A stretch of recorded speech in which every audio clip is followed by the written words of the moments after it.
Hey YouTube, it's Marita and welcome to another edition of the Nurse Lounge. And in this edition, we're going to talk about when is it time for you to decide to go to graduate school. So if you want to know what I'm talking about, stay tuned.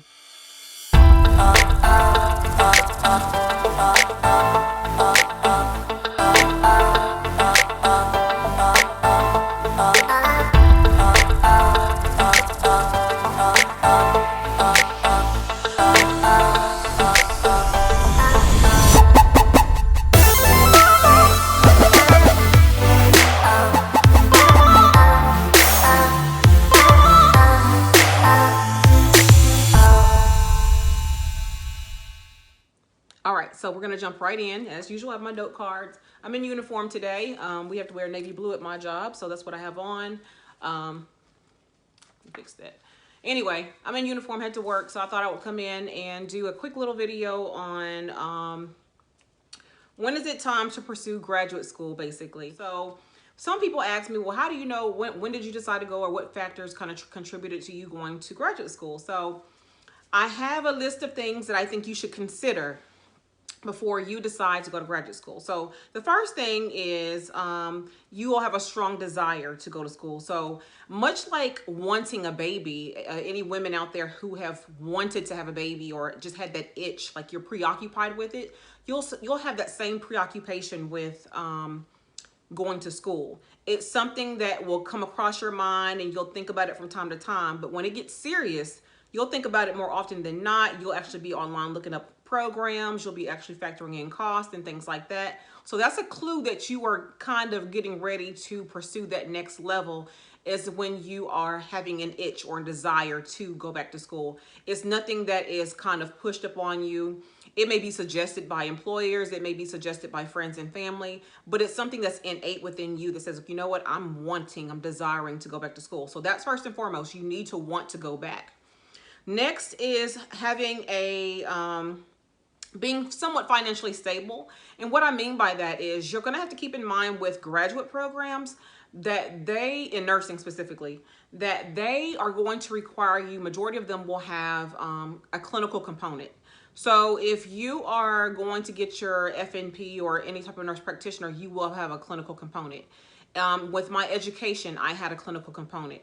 I'm in my doctoral program and I have a year and a half of clinical components. So therefore that means I'm either gonna have to work 7 days a week, including not work, but like have clinicals and do work totaling 7 days a week, or I may have to cut my hours back. So you wanna be in a place where you can afford to cut hours back if need be. Now, a lot of people actually work full time while they are going to school, and you need to see in your program, is that something that is plausible or not? Some programs, like for instance, a CRNA program does not allow you to work. So if you are in a CRNA program, which is nurse anesthesia, then you need to have a plan for what are you going to do to pay your bills and take care of your kids or whatever you have going on while you are in CRNA school. So that's just an example. Every program is not like that where they require you not to work, but a lot of programs require you to either cut your hours back or just kind of be thinking along those lines. So have money saved up. You know, if you are in the midst of buying a new home, then that's probably not the time to go back to school. If you're in the midst of a divorce, even things that are stressful to you, that's not the time to go back to school. You want to kind of get through certain situations first before you actually dive into focusing into graduate school. Not only does it cost more per credit hour to go to graduate school, it also, the grading system is different, meaning that there is no such thing as a C in graduate school. Once you get below a B, you have failed, you know, in terms of a class assignment or the actual course itself. So if you come out of there with an 80, let's just say an 80, well, whatever that school says a C is for my program, anything below an 85 is considered failing. So if you have an 85 either on a test or on a assignment or for the course itself, you are considered failing in terms of that assignment, you know, course or project that you have to do. So, and for some programs, they don't allow you to come back. So you need to find out what the provisions are for if you fail a course, you know, coming back into the program, or if you are at a point where you're going to make a C in that class, I just advise you to withdraw. So be mindful that there is nothing lower than a B in graduate school. And not only that, per credit hour, these classes cost a lot of money. So for instance, for my classes, because I'm in a private school for one, a private Christian school, number two, it costs about $3,000 per class. So each class is about 3 credit hours. That's roughly, it's actually about $26.75, something like that, per class. If you factor in books and things like that, it's going to cost you closer to $3,000 per class. So I have to make sure that we're financially sound so that I can actually attend class and work and do the things that I need to do. I am PRN at my hospital job, so that allows me some flexibility right there. And then I also teach nurse educator, so that allows me a little bit more flexibility. I don't have like per se where I had to go in at 9 o'clock in the morning and get off at 5 o'clock every single day. I have a little bit of flexibility because students, as you all know, have breaks. So therefore I can get some of my work caught up during breaks or just kind of work ahead during those breaks and things like that. Number 3, are you done having children or are you between having children? So I'm not telling you not to have any. I'm saying being pregnant. Now, let me give you a disclaimer. I'm not telling you that if you are getting pregnant or you are pregnant now that you can't be successful in the program. That is not what I'm saying. I was actually pregnant with my master's program. And I was successful. So I'm not saying that, but I am saying it was a hardship on me because I had frequent appointments due to being a high-risk pregnancy. So I'm just saying you don't want to add any more to your plate when it comes to being in a graduate program. So I, purposely right now, well, I'm done having children, but if I was not, I purposely would be trying not to get pregnant right now because of the fact that, of course, I want to focus my time and attention on school. So I tell a lot of people, are you thinking about having any babies anytime soon? So when I'm mentoring or I'm kind of coaching about, going to graduate school, if they're thinking about having babies, I'm like, go ahead and have your babies first. You can always get your education at any point in time. Now, mind you, if somebody's paying for your education for you, you may have to do what they tell you to do when they tell you to do it because they're paying for your education. But if you're paying it out of pocket yourself, then, have your babies, enjoy the time with the babies. And that's exactly what I did. I had my girls first, and then, I had my boys. I was pregnant with my first son with my master's degree. And then I planned the second boy. And we didn't know it was going to be at the time, but we planned another child. And so once we planned that, I knew that I was not going to pursue school at that point in time. I actually waited until he got to be in kindergarten. When he started kindergarten is when I started my DMP program. So, I had to think about the financial aspect of having a new baby, the financial aspect of, me cutting my hours. I also had one starting college at the same time. So I had a baby starting kindergarten and another one starting college at the same time. So that's another expense. Luckily for me, for her too, she had 5 scholarships. So we don't pay anything for her college. And like I said, I had to pay for my son's going to pre-K. When we got to kindergarten, it's free. So that's why I strategically planned to start school when I didn't have all that extra cost of childcare and pre-K and all that, those different kind of bills like that. So definitely, if you can, I'm just advising for it to be easier on you if you plan to have your children around school. It can be done. It can be done when you're in school, but don't create a hardship that doesn't have to be. If you get pregnant while you're in school, then, you have to roll with it. That's kind of what happened to me. I got pregnant while I was in my master's program and I rolled with it. It was very, very difficult, but I got through it and I walked across the stage about 20 weeks pregnant, actually 25 weeks pregnant that I walked across the stage getting my master's degree. And it took me 3 years. That's another thing. I'm not concerned with time. Once you have a bachelor's degree, you are going to make the money that you can make. This is not where you're trying to go from literally nothing to something. So if it's a program that takes you 3 years because you're going part-time, then take the 3 years. There's nothing wrong with that. If it's a program that takes you 2 years, take the 2 years. If it's a program that allows you to take it class by class until you finish, so they'll give you maybe a 5-year cap to get it done, then do it. It doesn't make a difference how long it takes you to get there, just get there. So again, it took me 3 years for the last one. It's going to take me 3 years for this one because I'm going part-time. I purposely planned it that way. There was no need for me to rush to get through a doctoral program and struggle and stress when I have other responsibilities like my children and work and things like that, than to have to try to, fight my way through a program and not be successful. These classes cost entirely too much money to kind of play around with that. So I just purposely said, okay, it's going to take me 3 years. It just takes me 3 years. I don't really care. I graduate next May. May 16th of 2020 to be exact, at 2 p.m. So, you know, it is what it is. Just get there.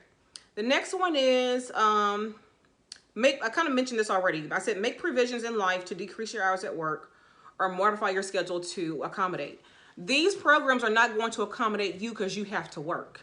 They're not going to accommodate you. They're not going to sit there and say, oh, well, since you have to work, then don't worry about this assignment. No, you have to have everything done by a certain point in time. And if you're not done, it's considered late. And they do not want to hear the excuse that you had to work, because you should have known, or you should have made arrangements or accommodations prior to that. Again, if you have to work 80 hours, or well, not 80 hours, but if you have to work 60 hours a week, maybe going to graduate school is not the best thing for you to do right now. Wait till you have a point in time where you don't have to work as many hours. Definitely consider that before you enroll in any program, because graduate school is very expensive, it's time consuming, and they do not play. And keep in mind, you cannot make anything below a B in graduate school. So you don't want to play with that. So definitely get your life together where you're ready to definitely go into graduate school with the mindset that I am ready for this. The next one I said was children are able to be worked around. So what I mean by that is, you know, if you have children, like in my situation where I said that, you know, we had to make sacrifices. So my boys usually do basketball, soccer, and they do competition dance or just dance, boys hip hop and things like that. Well, I had to make the sacrifice. My first year, we did all three. My first year of DMP program, I did all three. My second year, when I bumped up to 2 classes per semester, it was not possible. So I had the boys pick something that they wanted to do, that they could do all year long, or we rotate or what they want to do, that did not require me to be so committed to it, where I could either just drop them off or whatever I had to do and come back and get them. Whereas with soccer and basketball, I have to physically go in. They want you to be the team mom, or, you know, team mom, and do this. They want you to do different things. And I don't frankly have time for that right now. So the boys chose to do dance. So my boys do competition. One does competition dance, the other one does recreational dance, and they're in hip hop and different things like that. And so with the competition team, we do have to travel, but the schedule comes out so far in advance that I can kind of plan around it and get my assignments done. But you have to still have your children, if you have children, live a life, some kind of life. And you have to kind of accommodate for that. When it comes to my study schedule, I sometimes have to go to the library to study because of the fact that they won't let me get anything done here. Oftentimes, like I'm recording now because of the fact that the boys are in school at the moment, because they would not let me get this done while, you know, they're here. Because they're wanting to talk and engage and tell me how their day went and on and on and on. That's just kind of how the kids are, which is perfectly fine. But this is what I'm saying. You have to be able to say, okay, when can I study? When can I work around my kids' schedule? When can I, you know, I have a classmate, matter of fact, she says she actually goes to bed at the time her daughter goes to bed, around 8 or 9. And then she gets up about 4 o'clock in the morning and she does her homework then when her daughter is still asleep. I'm like, that doesn't work for me because I like my sleep. I like to sleep at night. But that works for her.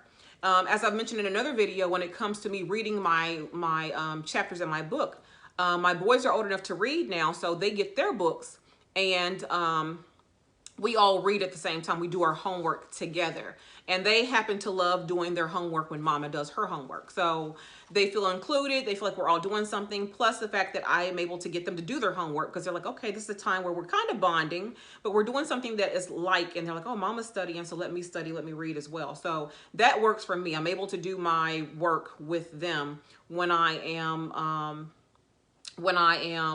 you know, when I need to read, I'll have them read as well.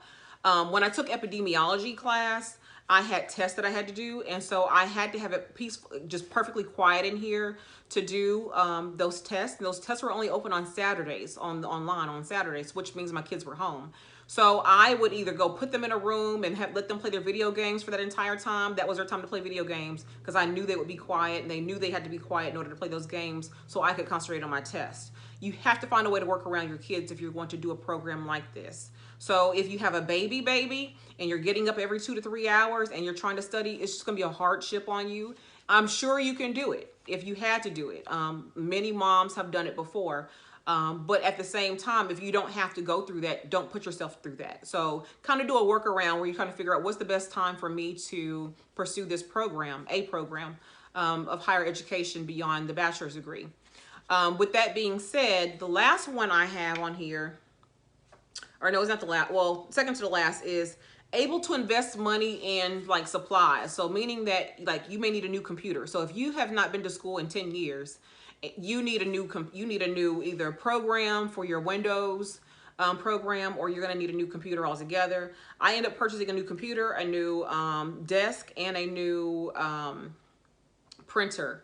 And then of course paper and everything goes with that, just so the fact that, so I spent like over $3,000 in that setup just to get ready to take my online program, because it costs money, and you want to make sure you have, as best you can, most up-to-date technology to get your stuff submitted. They are, wanting you to submit things by a certain time, by a certain date. They want a certain format. And you want to make sure that your equipment is up to date on all those things. So I end up purchasing new equipment just for that. And I actually use my PC and my Mac. So like, for instance, I'm using my PC for when I'm doing like my tests and things like that, or my research, and I use my Mac when I'm at the dance studio in the car waiting on my son to complete his practice for the day. I'm in there kind of looking up research articles and things like that, or typing my responses to my discussion forums. So, I use both types of computers, whatever I need to get my stuff done. So you just be mindful that you're gonna have to spend some extra money on equipment as well to be up to date on the latest technology. Then the last one I have, and it really is almost the most important outside of the strong desire to want to go back to school, is that you're driven to learn, and it's not just about the money. So what I mean by that is, when you're driven to learn, it means I'm not trying to get through this program just to get through this program. I personally feel that when you're going to graduate school, you're going to get something out of it. Meaning that, I'm going to learn. I'm not just doing an assignment and submitting it. I'm reading for understanding. I'm reading for clarity. I'm actually wanting to get something out of this course where I can say I am an advanced practice nurse, or I am a doctoral prepared nurse. And I should be able to speak and think like a doctoral prepared nurse, or you should be able to speak and think like a mastered prepared nurse, if that makes sense. So if you're coming out with no more knowledge than you went in with, you've wasted thousands of dollars on education. And not only that, would you want someone caring for you or your loved one who supposedly has a master's degree or a doctoral degree, but they can't even figure out A to B, and they couldn't tell you about the latest laws and policies regarding whatever the new trend on something was? If they can't spell out to you what the mission statement of the institution is, if they can't spell out to you what they got out of their epidemiology class or whatever is going on, then what have they really done this entire time they've been in school? And keep in mind, these are people who are practitioners, or people who are doing research, or clinicians who are caring for you, caring for your families, and making decisions with lawmakers about how to govern things that are going to impact you. So if you're going to be that person, would you want someone to depend on you for that? Think about that when you think about going back to school. I'm finishing my health economics and policy class. And honestly, health economics and policy is not my strongest, most interesting class. Like I was excited to, take that class. I was not. I have no desire to get into politics and things like that. However, I have learned so much because I was engaged in class. I made sure I turned in all my assignments on time. I actually read my chapters. I asked questions. I definitely had an open mind that I wanted to get something out of it, even though I know I do not plan on going to policy and lawmaking and things like that. We learned how to write a representative for our states. We learned how a bill, when it gets enacted, or it gets, when it gets suggested to be passed to the Senate and to the House. We learned how to follow a bill from the beginning to when, if it dies in office, like why does it, not in office, but dies, like if the bill dies, why it dies, and what do they do about it. We learned so much, or I learned so much about it, and then I took the information when we went to class a week or two ago, and I was able to, like, okay, I actually get this. I actually get how the healthcare system works. And so, to give you an example, one of our classmates, he actually did a visual demonstration, like he drew a diagram on the board, and he was basically saying, think about this. So you wonder why nurse practitioners, are wanting to have their own I'm not sure the verbiage for it, but basically where they don't have a supervisor. So a physician would be a nurse practitioner supervisor. They basically can run their own practice without having somebody over them. Is basically what they're wanting to seek. But the way politics works is you have to pay, let's just say, for instance, I'm going to use the same number that he used. I'm not saying that every nurse practitioner actually pays this amount to be supervised. But let's say, for instance, you have a clinic, a said clinic, and the physician has 4 nurse practitioners in the clinic.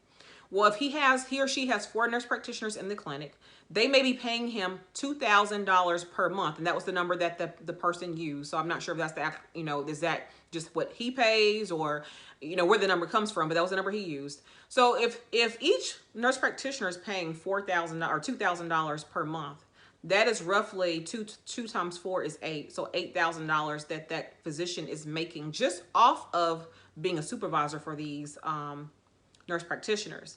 Now, mind you, the nurse practitioners are the ones who primarily run the clinic. They're the ones who's actively seeing the patients a lot of the times. So because this physician knows that that these practitioners are seeing the patients, that gives them the ability to go into politics. When they go into politics, now they have a job as a senator in the Senate or in the House or wherever they happen to be. They now govern or fight for these policies for certain things when it comes to your health care, when it comes to your insurance, when it comes to provisions regarding what kind of health care you get, who provides you the health care. And do you think they honestly want to have a bill in which nurse practitioners nurse practitioners will be able to practice without someone over them? No, because it affects their bottom line. So if I sit there and say and vote, I'm the physician and I vote to say that, you know what, I do want nurse practitioners to have their own practice where they don't have to be supervised. Well, that's going to impact me as the physician. So that's $8,000 per month that I would be receiving. So do you think I'm actually going to go to Washington, to DC and vote for that? Of course not. So you have a physician, that same physician who runs this clinic, okay, in terms of he owns the clinic. So therefore he's making money from owning the clinic. The practitioners are paying him to supervise them. So that's $8,000 per month for that. Plus he's getting some type of salary for his position, his or her position as a politician. So they're getting at least 3 sources of income. Why do you think that so many things in healthcare are impacted and you find so many physicians in politics? They're not in there always for your best interest. We learned that in class, and that was like an aha moment for me. The bulb came on all of a sudden. I'm like, oh, that's why they don't want things that way, because that would affect their bottom line. That's what I got out of that. Well, that part of the class. I have learned, like I said, so much when it comes to this class, but at the same time, it's kind of like, okay, you know what? I had to open my mind to it, even though I know I don't like politics. I had to open my mind to it. I'm learning how politics works. I'm learning why they are not the most trusted profession. Politicians are not the most trusted profession of all. Nurses are the most trusted, where politicians are, I think, one of the least trusted. I see why now. And this class has helped me understand that. So again, I'm saying you need to be able to come to one of these kind of programs and say, you know what, I have a desire to learn, not where I'm going to turn in, bare minimal of what I need to turn in and then submit it and not get anything out of it. Do I have classmates like that? Absolutely. And, to each their own. But I feel like if you're going to go back to school for an advanced degree, or really any degree, you need to be able to come out with something tangible that you can say, okay, you know what? I know what it means to be an advanced practice nurse. I know what it means to be a doctorally prepared nurse. And that's kind of what my goal is. So if you're not driven on your own, number one, and you're not going to get what you can get out of the course and learn what you need to learn, even if you don't like it. I did not like epidemiology last semester, but I learned I have no desire to be an epidemiologist or statistician. No desire at all. And that class reconfirmed that. However, I learned so much from that class because I had an open mind, and I decided, well, if I'm going to be in this class, I'm going to pay almost $3,000 for the class. You best to believe I'm going to come out knowing something about some incidents and prevalence and just, what the chances of this happening, the chances of that happening, ratios and things like that. I learned so much from that class. So that was my biggest takeaway from that. So anyway, this concludes this video. Again, I just wanted to come on here and basically say, hey, that I want you to be mindful of going back to school, and some key components to know that yes, you're ready to go back to school. And if those things, most of those things don't ring a bell to you, that's not a desire for you, then of course, then there's no need to go back to school. I do think, the question has been raised, why would you want to go back to school type of thing. Well, most of us go back to school for various reasons, and money is honestly part of it for some people. But you have to understand that when you go back to school, you're going back to school to advance your practice, to be a better practitioner, to be a better clinician, to be a better educator, to be a better nurse at the end of the day.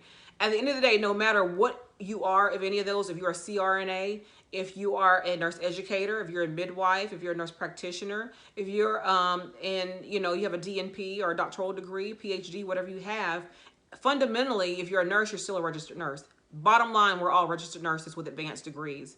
And so we get advanced degrees to take care of our patients that much better. We get advanced degrees to not just put money in our pocket, not just to have a degree on our wall, but to take care of our patients that much better, and they deserve it. So therefore, we want to go back to school to get that advanced knowledge to care for them and use what's called evidence-based practice and research to basically, govern how we practice. And so anyway, I hope you found this video informative. I hope you've learned something from this video. Leave comments below if you have any questions about anything that I just talked about. Thanks for watching this video. Subscribe, like, comment, notification bell. You know the routine. Till the next time, you all take care. Bye-bye.